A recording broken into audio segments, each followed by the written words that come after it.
আসসালামু আলাইকুম ওয়া রাহমাতুল্লাহি ওয়া বারাকাতুহু। আসলে আমার আসতে দেরি হয়ে গিয়েছে ফ্লাইট বিপর্যয়ের কারণে, এজন্য আমি ক্ষমা চাচ্ছি। এখানে আমাদের আমিরে জামাত আছেন, তিনি গুরুত্বপূর্ণ বক্তব্য রাখবেন। আমি 1 মিনিটে 2টা কথা বলে শেষ করব। প্রথমে একটা কথা আমি বলি, আল্লামা জাহিদ কাউসারী রাহিমাহুল্লাহ তার মাকালাতুল কাউসারীতে একটা প্রবন্ধ লিখেছেন, হুকমু মুহাওয়ালাতি ফাসলিদ দ্বীন আনিদ দাওলা। অর্থাৎ কামাল পাশার কথা বলেন, আহমদ কামাল আতাতুর্ক কামাল পাশার কথা বলেন, জামাল আব্দুল নাসেরের কথা বলেন, যারা সেকুলারিজমের দিকে ধাবিত হয়েছিল অথবা আরবি জাতীয়তাবাদের দিকে ধাবিত হয়েছিল, তারা তৎকালীন যুগে ইউরোপকে দেখেছে। ইউরোপ যখন ধর্ম থেকে রাষ্ট্রকে আলাদা করেছে, ইউরোপটা কিছুটা এগিয়ে গিয়েছে। এটার কারণে তারা প্রভাবিত হয়। ওই সময় মুসলমানদের ভিতর 2টা চেতনা ছড়িয়েছিল, একটা হলো আরবি জাতীয়তাবাদ, আরেকটা হলো সেকুলারিজম। আল্লামা কাউসারী রাহিমাহুল্লাহ তার মাকালাতুল কাউসারীতে সুস্পষ্ট ভাষায় লিখেছেন যে রাষ্ট্র কখনো ধর্ম থেকে আলাদা হতে পারে না। হুকমু মুহাওয়ালাতি ফাসলিদ দ্বীন আনিদ দাওলা। রাষ্ট্র থেকে ধর্মকে আলাদা করা, এটা সেকুলারিজম চিন্তা। এমন চিন্তা কোন মুসলমান ভূখণ্ডে কোন মুসলমান যদি লালন করে, তার ঈমান থাকবে না। আমি শুধু আপনাদেরকে একটা কথা বলি, 52 বছর বাংলাদেশে যখনই রক্ত দেওয়ার প্রয়োজন হয়েছে, এদেশের ইসলামপন্থী মুসলমান রক্ত দিয়েছে, কিন্তু আমাদের মাথার উপর কাঁঠাল খেয়েছে আরেক জামাত। আমরা দেখেছি সব সময় আমরা রক্ত দেই, ক্ষমতায় যায় আরেক দল, কাঁঠাল খায় আরেক দল।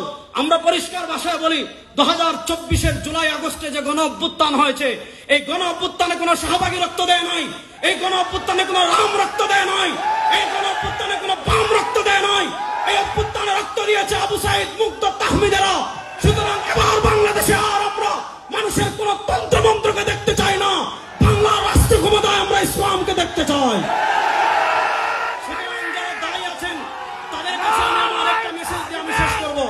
যারা দায়ী আছেন তাদের কাছে একটা মেসেজ দিয়ে আমি আমার বক্তব্য শেষ করছি। আমাদের ভিতর আকীদাগত ইখতিলাফ থাকতে পারে, আছে, কিয়ামত পর্যন্ত থাকবে। মাযহাবগত ইখতিলাফ আছে, থাকবে, কিন্তু বাংলাদেশের রাষ্ট্র ক্ষমতায় ইসলাম যাক, এ ব্যাপারে আমাদের ভিতর কোনো ইখতিলাফ আছে? বলেন, এ ব্যাপারে আমাদের ভিতর কোনো ইখতিলাফ আছে?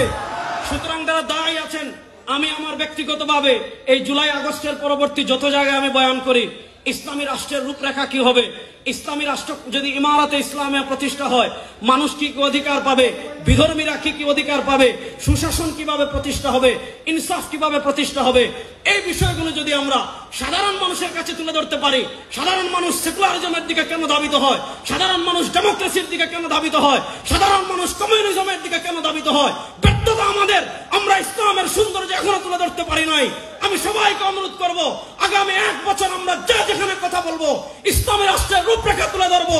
ইনশাআল্লাহ বাংলাদেশের সব মতবাদ দেখা আমাদের শেষ হয়েছে, এবার আমরা ইসলামের বাংলাদেশ দেখবো ইনশাআল্লাহ।